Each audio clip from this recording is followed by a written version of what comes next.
This is Beyond Species, a podcast exploring issues around speciesism and the struggle to dismantle it.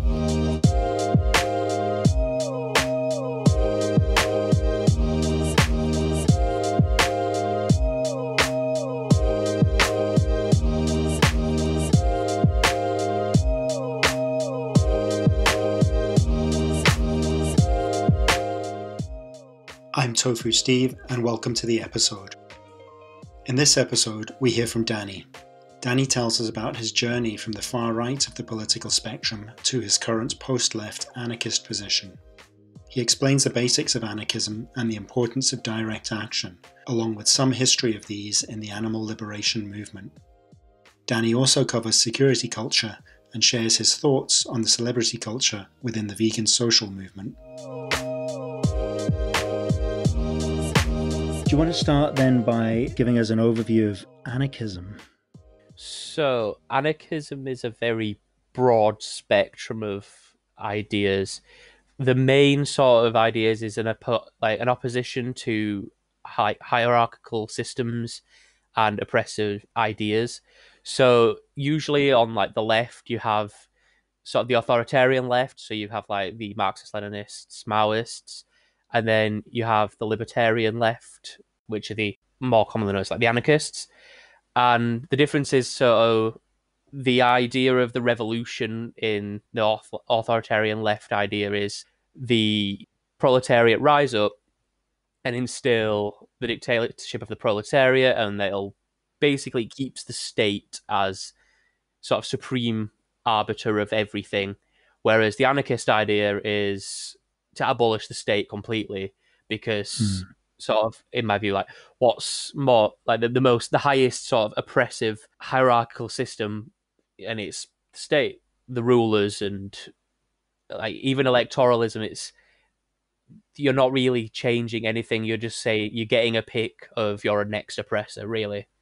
Then there's ideas outside of sort of the left-right spectrum, which is the post-leftist, which is where sort of I reside politically. So I'm quite against there's quite a lot of the leftist ideas that I don't agree with. Some of them I'm outright opposed to.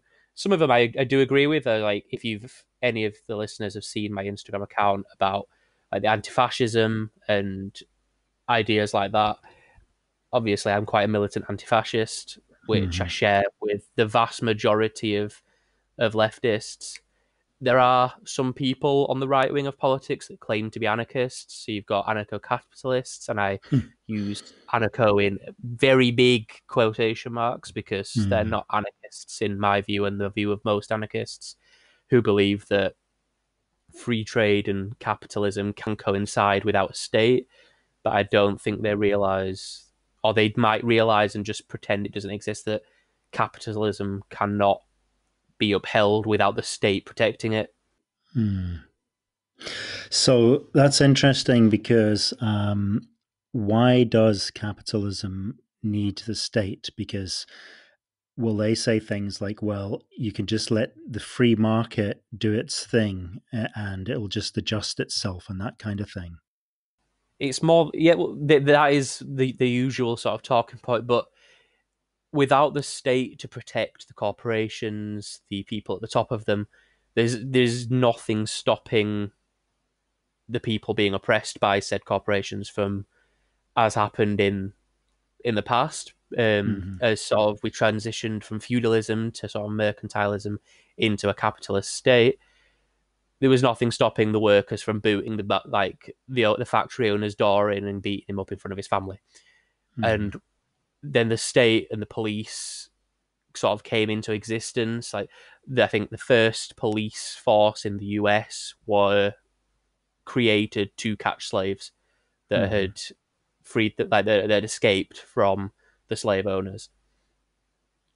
So without the state to protect it, there's nothing forcing the working class people into what they would call voluntary employment, but there's nothing voluntary about starvation, homelessness, and the whole slew of other things that will happen if you Mm, don't have a job under a capitalist society to afford food, a roof over yourself, clothes, medicine. mm. Yeah, it's that thing about, I suppose they would call it a meritocracy, where you have to go out and earn money to be able to afford the stuff you need, because we're all supposed to do that. And I'm not sure why that came about. Like, the concept of work as like this necessity. And anyone who doesn't want to work, or doesn't do the right kind of work or whatever, is lazy. And that's the worst thing you can be, is lazy.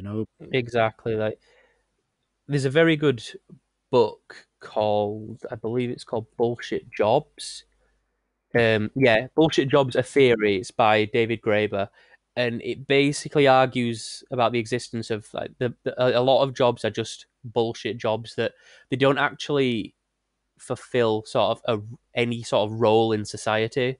They just exist to make other people more money because Mm, if those jobs just disappeared, mhm, nothing would really change. But then you get people saying like, "Oh, the people mopping the floors in a restaurant or cleaning the streets or like things like that are seen as sort of like lower, lesser jobs, but without them, then they contribute quite a large thing to society because without them, then there's a physical sort of change in society. Like if their jobs weren't being done, mm, whereas the person who orders the staples for the files for a giant law firm. Like if their job mhm. weren't like in existence, then somebody else had just odd like they put them in folders or something. Yeah, yeah, totally. I always, I think of bin men when I think of stuff like that, because it wouldn't take very long, if the bin men went on strike. Well, you have to look at like Birmingham in the UK. The bin men went on strike there. I think it was like last year or the year before, and people were complaining like almost instantaneously. Whereas like if a giant company goes on strike, Hmm. it's nothing really changes. It's an interesting one, because it's one of those things that people don't realize the things that affect them until it happens, and all of a sudden, Definitely, then people will be like kicking up a fuss. I mean, if your bins don't get collected for a week or whatever, you're gonna notice. And definitely. Well, you just have to like look over Christmas when mm, bin men take a well deserved Christmas break, and it's yeah, like they miss a collection in between, and uh-huh. people are up in arms because what they have to go without a collection for Mm, one slot. yeah. So with anarchism, then obviously maybe the most fundamental thing to it, and even in the word, is this thing about being non-hierarchical. So Yeah, what is the problem with a hierarchy, I guess? hierarchy in the broadest of sense. There's no real issue. So you have like the hierarchy between a teacher and a student, Mm, and that's a beneficial hierarchy that slowly erodes itself as the student becomes more educated mhm, and oftentimes replaces the teacher and teaches the next one. Whereas you have a hierarchies of sort of industrial, techno-industrial civilization or the state, which doesn't erode itself. So the state tries its hardest to resist any form of erosion. mm, So if you like look at the cases in sort of Latin America where like Venezuela, you have a state that has hoarded resources and wealth from its population, and there are still people fighting against their own people in defense of the state just because you mm, might get an extra couple of dollars. mhm, mhm, So the idea of like a hierarchy that refuses to remove itself and isn't like a hierarchy that people can willingly leave and enter at their own free will because like the in the UK the current government are bringing in an idea that trespassing will now be made illegal, whereas currently Mm-hmm. it's a civil matter. So you can't be arrested for trespassing.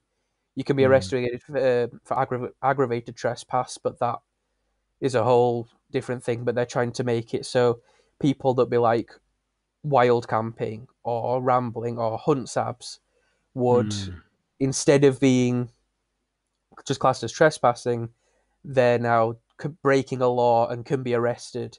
And like the police are already doing the damnedest to stop hunt sabs doing what they're doing. Mm-hmm. And like I think today they had something stupid like 6 police cars, a police air, like a police helicopter, and like 2 vans or something, Mm-hmm. because the hunts have figured out that if they claim that Sabs have a weapon on them, like a firearm, Mm-hmm. the police will react very quickly, despite there being no evidence. All Mm-hmm. they have to do is ring the police and say, "Yeah, this person has a gun," and 10 cop cars show up. Yeah. So yeah, the main thing is sort of the hierarchy that refuses and oppresses the Mm-hmm. people living within the hierarchy. Mm-hmm. So yeah, it's that thing then about centralizing power and then hanging on to it and using that power to oppress. Definitely.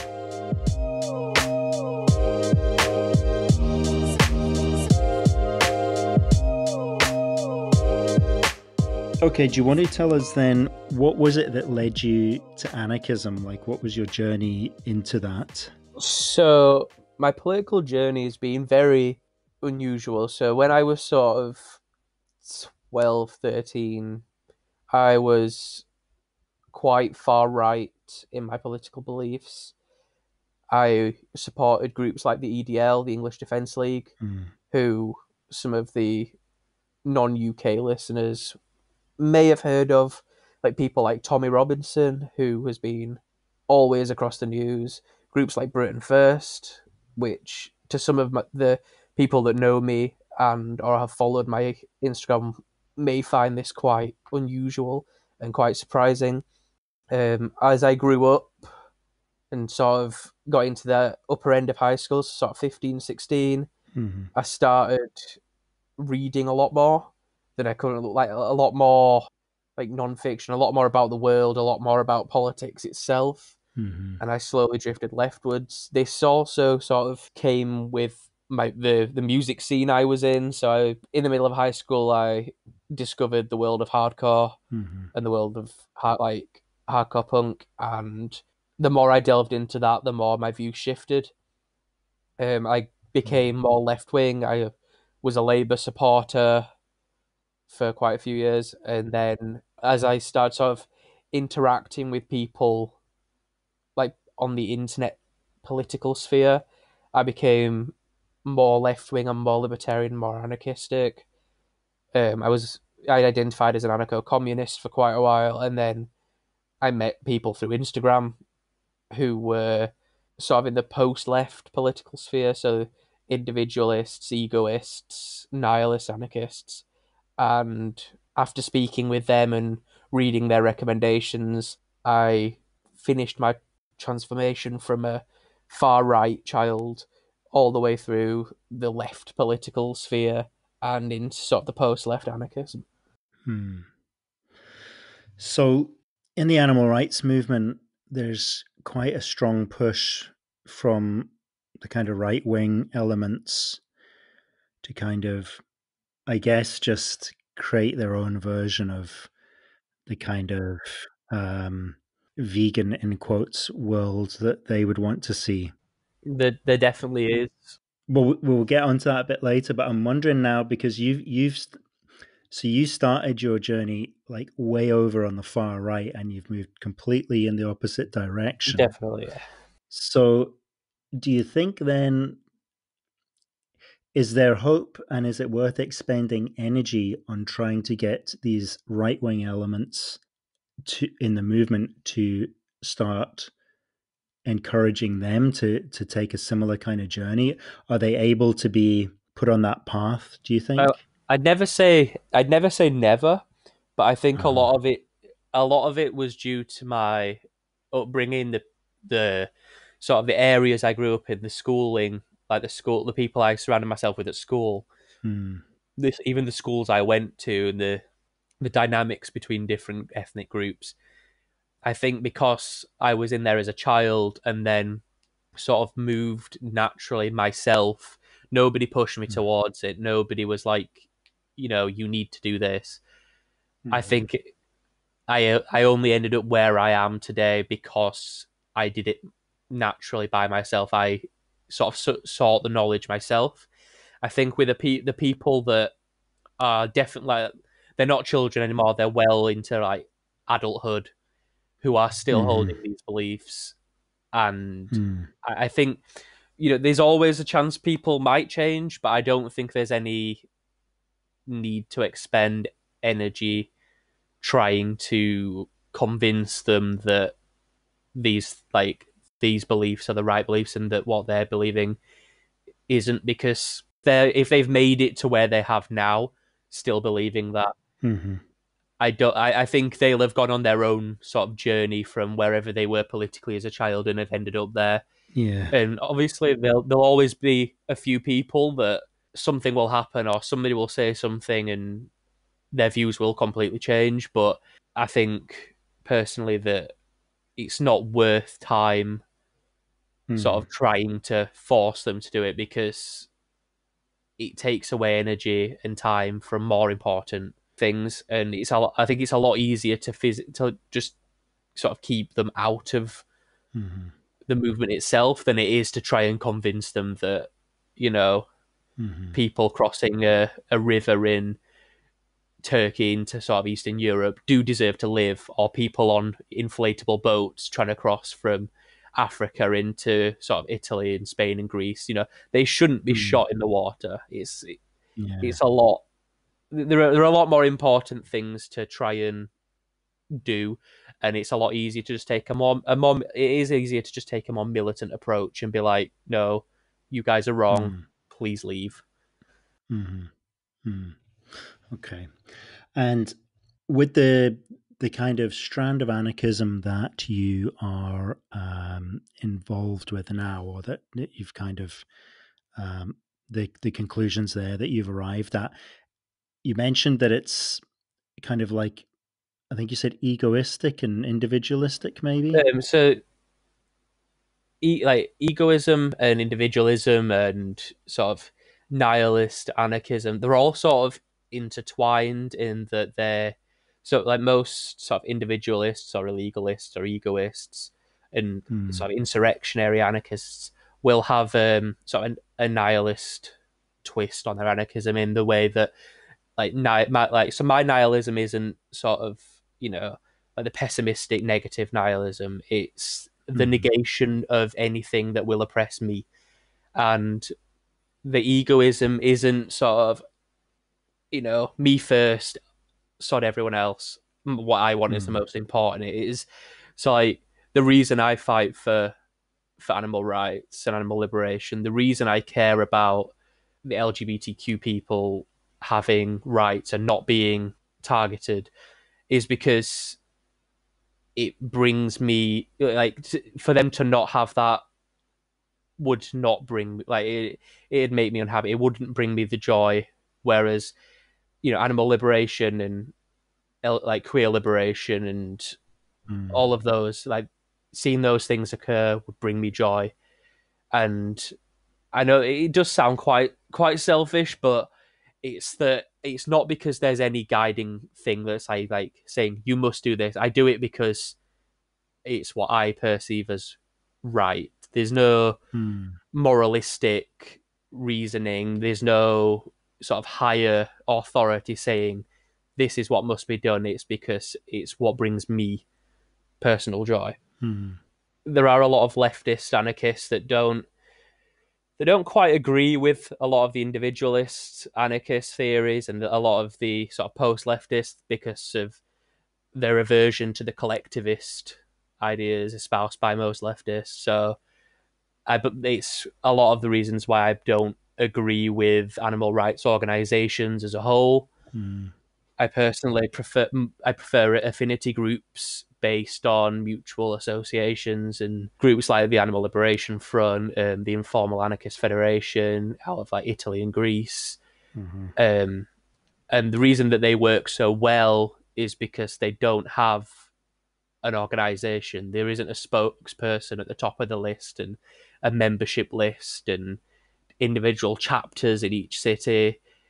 It's because that anyone can, on their own or with a group of like-minded individuals, can decide that they are now a cell of under that banner of the Animal Liberation Front, for example, Mm-hmm. and they can decide that as soon as an action is done, that cell ceases to exist. Mm-hmm. So if, for some unfortunate reason, the police do find out, okay, you people did this action, who did this one in 3 counties over or in another country, and there is physically no way of knowing, because a lot of the time cells are self-contained and they don't talk to each other Mm. other than through communiques. So if you look at, if the listeners want to look into like the Informal Anarchist Federation, they communicate through their communiques released to anarchist media outlets. So they'll say like, this group, say group X did this action, and then group Y will be like, inspired by the actions of group X in this location, we have decided to do this. Okay. Supporters in this country, go ahead and do something or one up us or something like that. There's no way of knowing who's who and what's what, really. Okay. So yeah, so that's a pretty good security culture then. Yeah, definitely. So going on to security culture, you see it a lot in the vegan Facebook groups. People are like, they're either, how can I get involved in insert direct action technique here, or they'll be Mm. like, there's like open rescues and these large animal rights organizations that are all about, getting selfies and getting video showing the faces of people en masse liberating animals. And Mm. the reason that it's not a good idea is because not only does it take away from the animals themselves as their own agents of liberation, it puts people at risk of repression from the state. And in some countries, that can mean life imprisonment. Mm. The idea of security culture is to adopt practices, including online or in person, that minimize the chance of state repression. So it can be as simple as not posting that selfie from an animal liberation or another form of direct Mm. action on the internet, or it can be using something like the Tor network to look up like possible like locations or reading materials. It can be, it even goes as simple as not asking people, oh, so what activism are you involved in? And then they say, oh, I'd rather not talk about it. And then they like either keep pushing or they're like, oh, so you don't actually do anything. Um, Mm. eh, Yeah. I personally have had that numerous times where I'm like, I don't want to speak about the activism I do, and they're like, oh, why not? Don't you do anything? And it's like, no, like, so my go-to response is the people and that need to know, and I don't particularly care who else know. Like, if people don't like, they can think Mm. that I sit at home and do absolutely nothing. That's fine. I'm past caring about popularity points in the vegan movement, because Mm. it's like some people, that's all it is for them. It does seem to become a trend in the vegan movement the last year or so, with people proudly posting pictures of them liberating non-human animals Yeah, and encouraging other people to do it and saying, this is what we need to do. And obviously, I'm sure no one would disagree that yes, it's good to liberate animals, but like you say, doing it with no regard for security culture. In fact, building up a channel full of evidence for the police, would Exactly. like doing their job for them. It's not like that as it's not even like that it might fall on the humans that have done the liberation. It's like you're giving evidence of like, okay, this animal has been taken by these people, and it's very easy Mm, for them to like, okay, where did this person go after the event? And it allows mm-hmm, law enforcement to track down the animals that were liberated and mm-hmm, likely put them back exactly where they were, or just kill them outright because they can't account for the sort of where they've been, what's happened to them. So mm, it's a lot easier for mm-hmm, them to just cull them and start afresh. The farmers are usually mm, insured, so they don't care. And then you've got groups that are claiming, oh, 200 activists stormed this farm and liberated X amount of animals. And in reality, they had an agreement with the farmer that they were going to surrender them anyway. So it's a giant PR video. mm, And that has mm-hmm, happened recently. I think as recently as sort of 2020, in the past couple of months, mm-hmm, there have been claims by organizations that they've liberated this many animals, and it was already agreed with the owner of the farm that they would be surrendering those animals to the activists anyway. mm-hmm. So yeah, so there's this thing then about creating media events, which I guess is necessary, but it's about that balance about whether you're compromising the animal's safety. And I guess I know that some of these kind of chapter based organizations, for them, a lot of this revolves around fundraising as well. Um, so they'll say that, some activists got arrested and they need money for court fees, and these kind of things. So it does make you wonder sometimes exactly what's going on. Yeah, so you can sort of tell which groups are legitimately raising money for imprisoned or court pending activists and which are just trying to fundraise.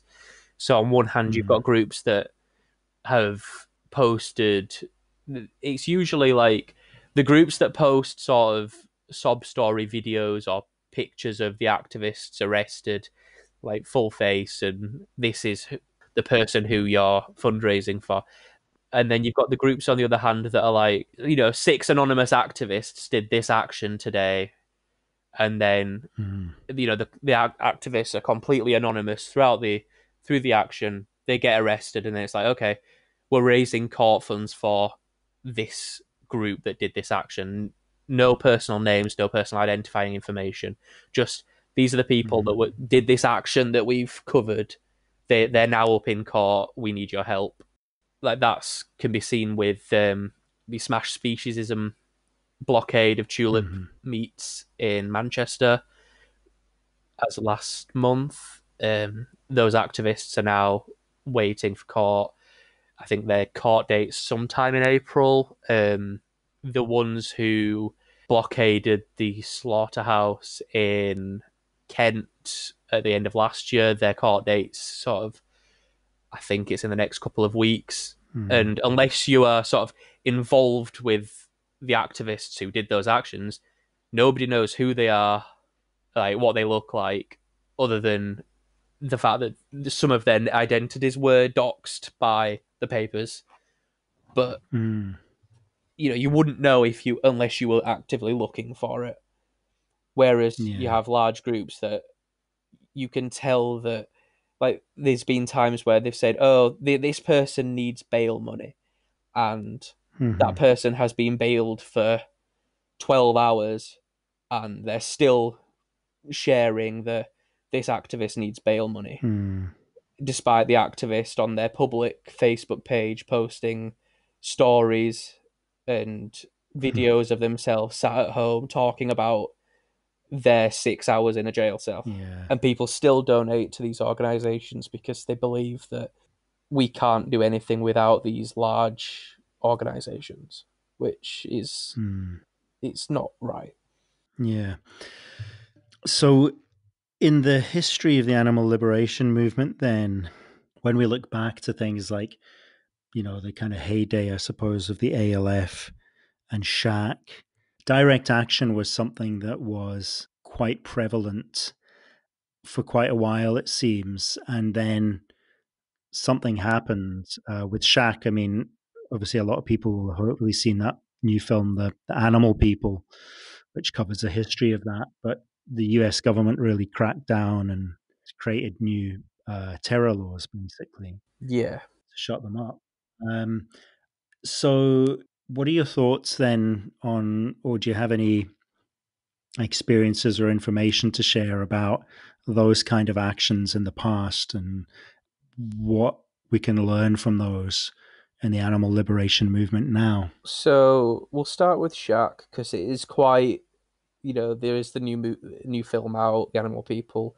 So people who may not know much about it, there is a brand new sort of avenue to learn about it. But Shaq started in the very tail end of the 1990s and is probably the best single issue animal rights campaign so far. And it was aimed, so Shaq is Stop Huntington Animal Cruelty, and it was a campaign to close down Huntington Life Sciences, which are the largest European animal testing lab. Like they are Hmm. they are the largest contract lab for animal testing in Europe, and there were quite a few activists arrested. I'm not sure if there's any still serving sentences, but there are laws now in place because of these people to protect groups like Huntington Life Sciences. Hmm. Unfortunately, they do still exist. They're now Hmm. under the name Envigo, and that's a collaboration of a large number of different labs and organizations, including Huntington Life Sciences. And it was it was basically a completely leaderless organization. So it wasn't like there was one person that was telling others what to do, or a committee. It was just sort of like a group of like-minded individuals. It was an affinity group. Hmm.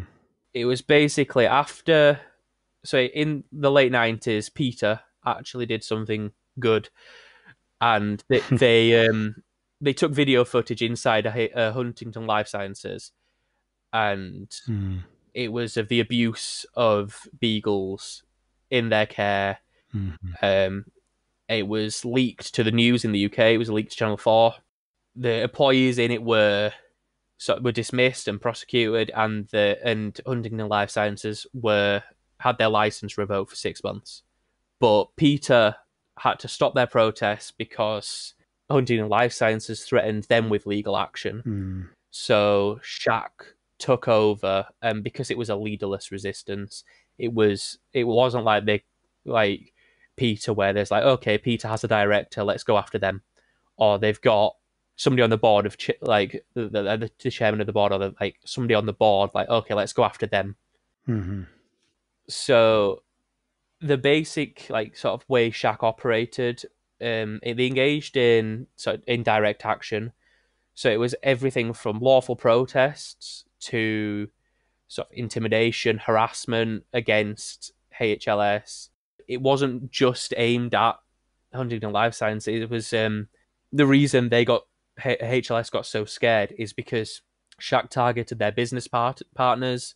Hmm. They targeted people who were supplying Huntington Life Sciences with even like things like office supplies, people who were insuring their premises. Like there was a Hmm. case of like a New York yacht club was covered in red paint because members of the club worked for a security firm that traded in shares in Huntington Life Sciences. And Hmm. basically they made it so difficult for HLS to find business and partners. The profits dropped, the share prices dropped. Hmm. They made it very difficult for them to really do anything. Like in late December 2000, the New York Stock Exchange dropped HLS because it had fallen below the limits to trade on the stock exchange because of shack activities. There were violent attacks that Huntington Life Sciences claimed were by shack activists, and activists were arrested and sentenced to prison time for the attacks. So they did sort of everything that they could have done, and unless you're sort of looking into who these were or are in the know, like you're not going to be able to, go on YouTube and or like Instagram and see selfies of these people doing their actions because Mm-hmm. it was a completely different culture back then. There was a much greater emphasis on direct action and Yeah. not as much on sort of street activism. And I'm not deriding street outreach. I do think it can be valuable. I don't Mm-hmm. personally think it's effective. I don't think it's the right way to do it. But if it does get people doing things, then let them go. But there has been sort of a change in the attitudes of the vegan community at large that have led towards this sort of emphasis on new products and consumer culture and oh, KFC is now offering a vegan burger. Let's go support them and advertise them and get large celebrity figures in the vegan movement to be like, oh, Mm-hmm. go try out this burger at this place that kills billions of chickens a year because oh, if we don't show them support, then they'll just cut the vegan option, despite Mm-hmm. them making massive amounts of money from that option and it not taking a chunk out of their profits for their actual like meat based products. Mm-hmm.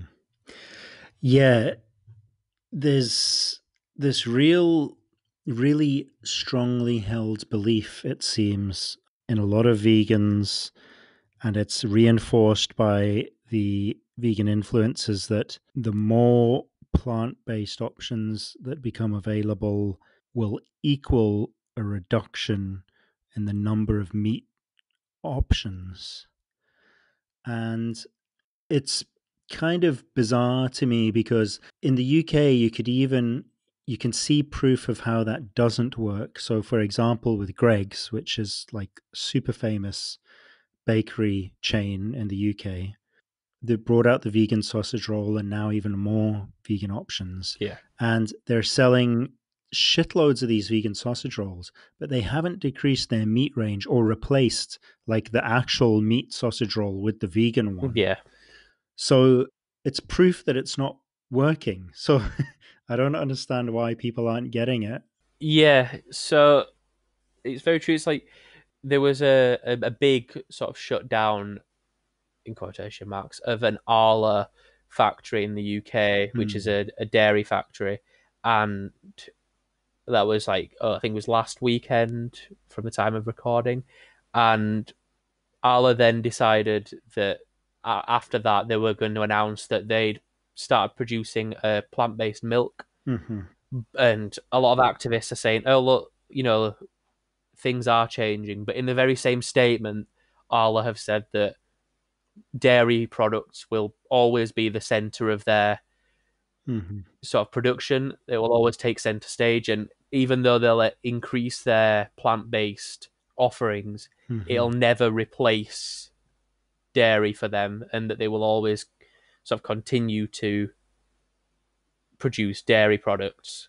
And Hmm. activists are saying how that this is such a great thing, and Hmm. it's it's mind blowing that the sort of the trend Hmm. towards it's not even taken it's taken what 2 decades to get to the point where activists are going crazy over KFC offering a burger, whereas 20 years ago they were you know Hmm. activists in the states torching KFC out like to KFC branches in the middle of the night, causing hundreds of Hmm. thousands of dollars of damage.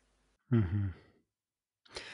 And Yeah, that's the thing about, like, it's quite obvious that the corporates have, co-opted the movement in that way, or at least I call it the vegan movement because I think it's different to the actual animal liberation It movement, because really there are is. still people, like, yeah, who are doing, who understand that that isn't the way, that we're going to achieve animal liberation. But there is this, like,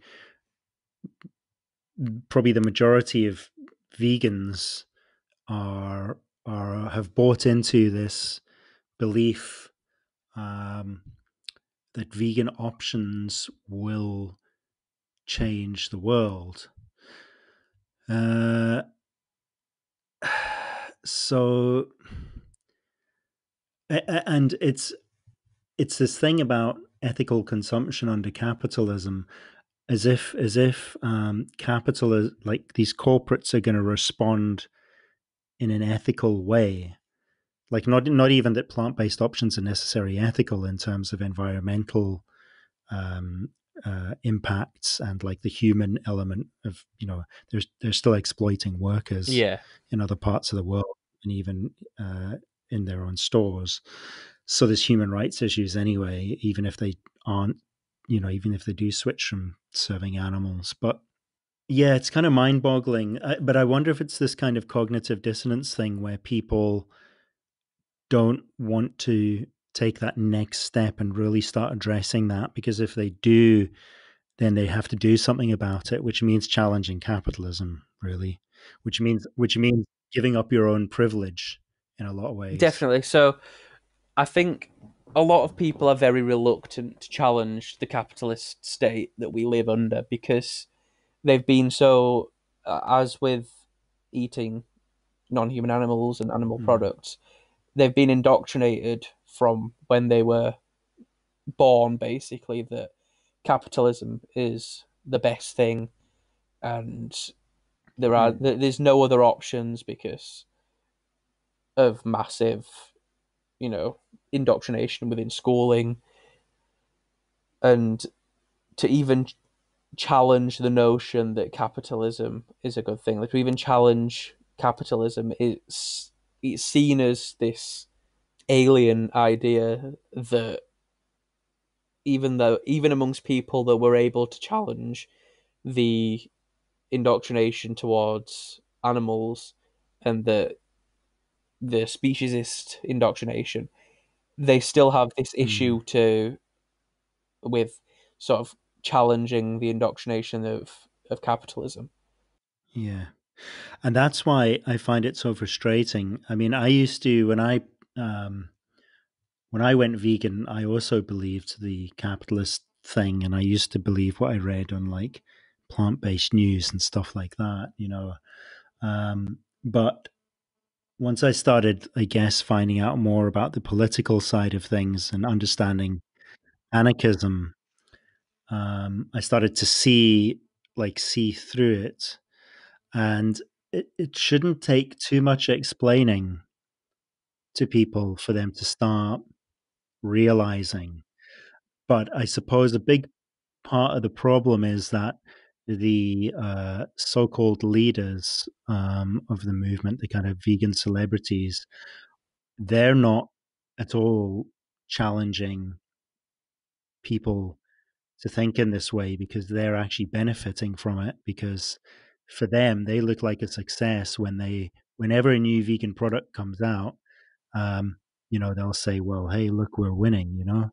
So, and that this is their lifestyle. Some of these people are making like £100,000 a year off donations and venture capitalist funding. Exactly. Like, So obviously it's in their interests not to challenge capitalism, and actually to support it, like James Aspie does. And it's frustrating that people don't see that for what it is. yeah, a lot of people don't realize that a lot of their favorite influencers are funded by a giant venture capitalist organization, and that they are financially benefiting from promoting giant corporations like KFC, like Subway, and these people, like these groups and these like influencers, are all sort of like they are funded by the same organization. There is people may think like, oh, it's a big conspiracy that this giant corporation, but it's true, and they're very Mm. open about the organization is very open about funding plant-based meats, plant-based alternatives, and also the the influencers that people subscribe to and donate to in the thousands, and Mm-hmm. they are Mm. financially benefiting from them going to people going to KFC and buying the plant-based burger. Mm-hmm. Mm-hmm.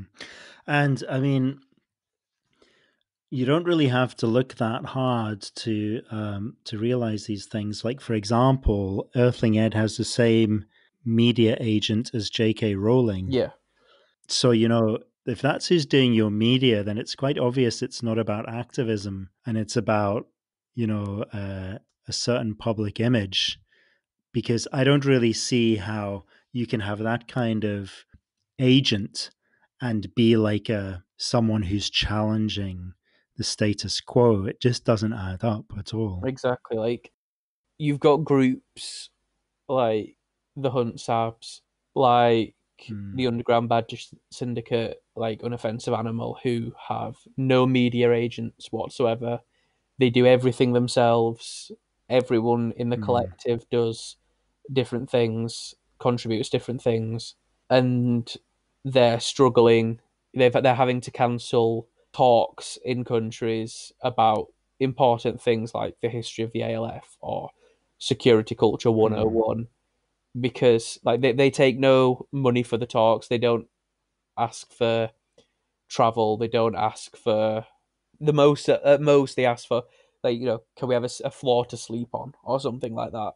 mhm, And mm, they're completely non-profit. They do not take any salary, and everything that all the money that they raise goes to either getting to different places to give free seminars mm, about these things or prisoner support.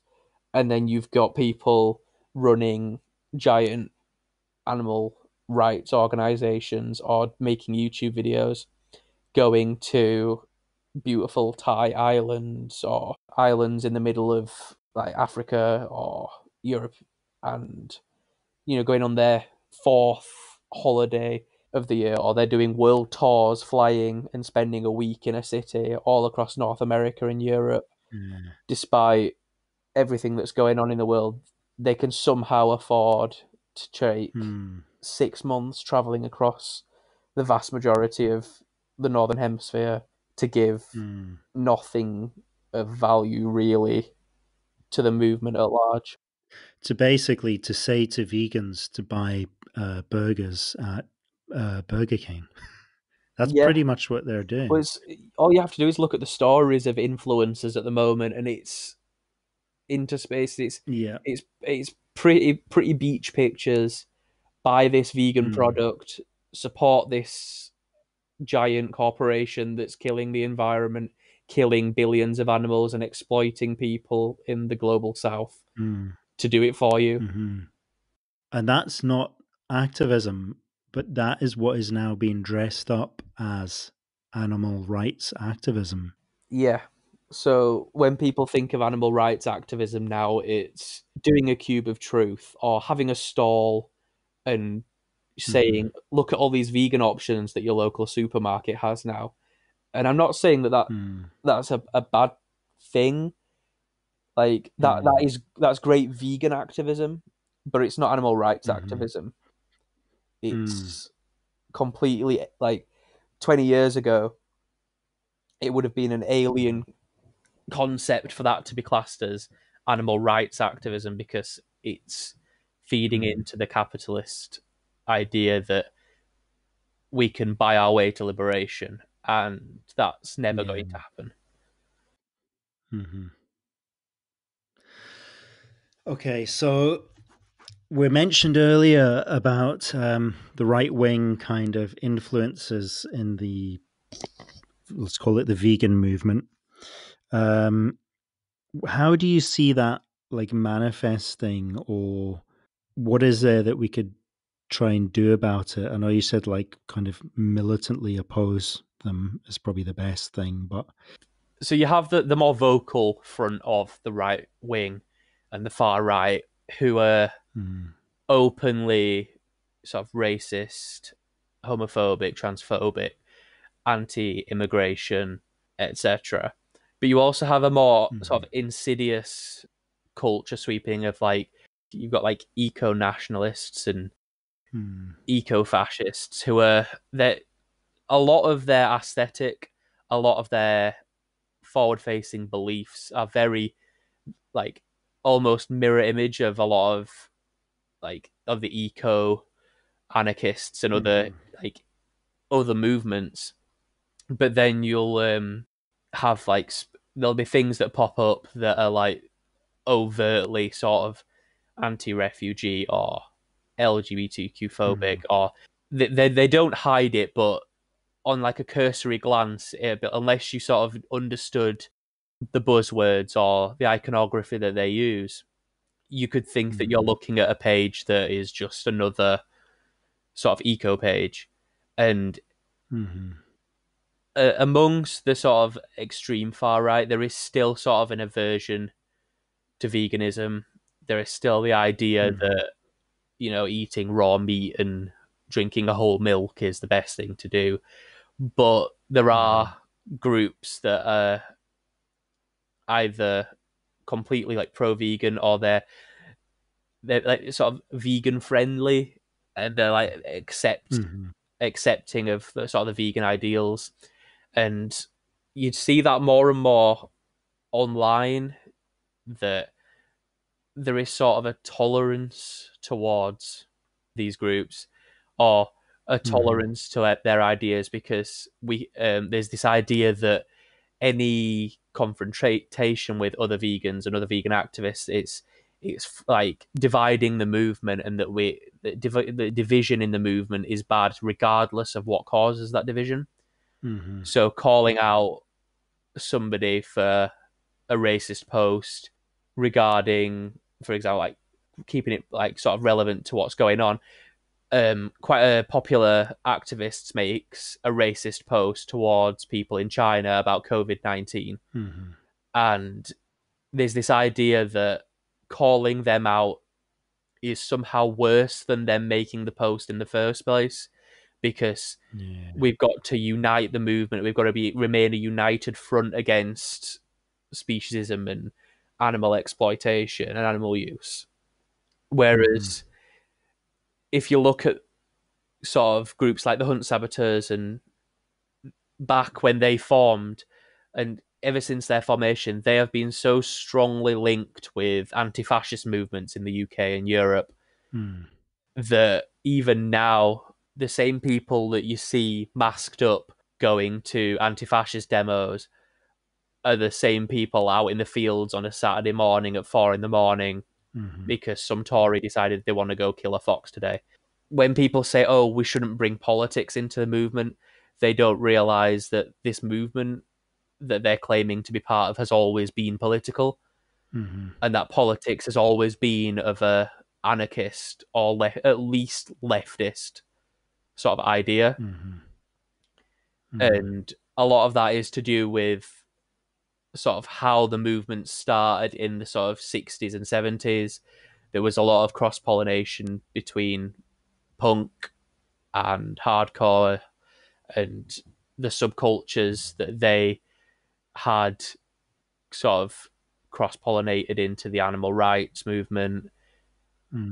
And yeah, so when people say that, oh, we need to have a united movement, and that we shouldn't bring politics into it, what they're really saying is, we don't want your politics in this movement.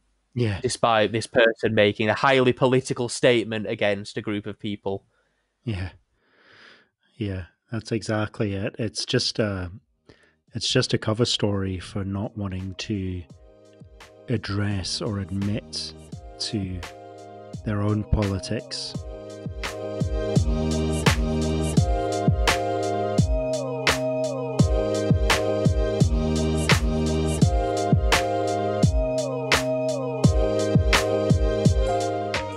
what I would like to see happen is for the current movement to stop thinking that they know it all, that an influencer on YouTube has all the answers. And I would love to see the movement look back on itself and look back at groups like the Animal Liberation Front, the Animal Rights Militia, the Hunt Saboteurs, groups like Shack, and learn from what they did and learn from what made them effective instead of blindly following large groups that have sprung up in the past year or so that are using Google Docs to take personal information and then say, "Are you willing to be arrested? Yes or no?"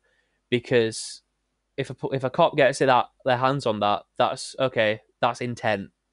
They have intent to commit a criminal act, regardless of if you do anything. That's intent.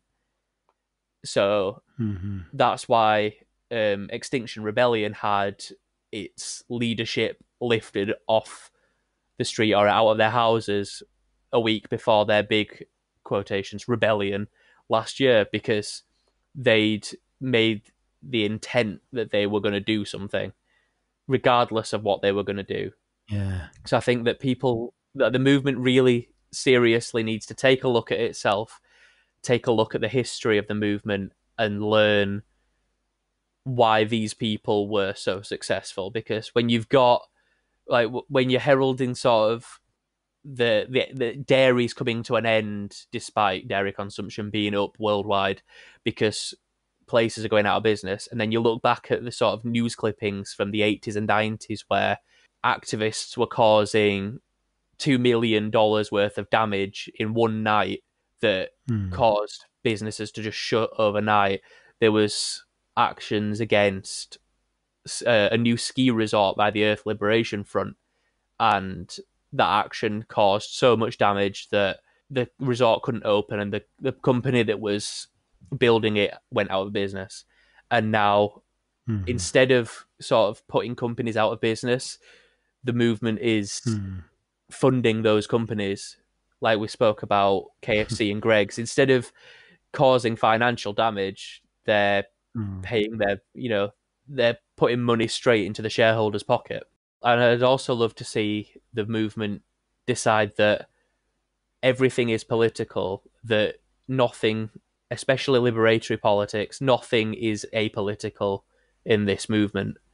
And when you've got people with mass followings saying things like against ethnic groups or LGBT people, or even people that are homeless and are begging for even just a bit of money or some food, instead of using it as sort of a score point to think, "Oh, look, I can preach about veganism," just give them some money.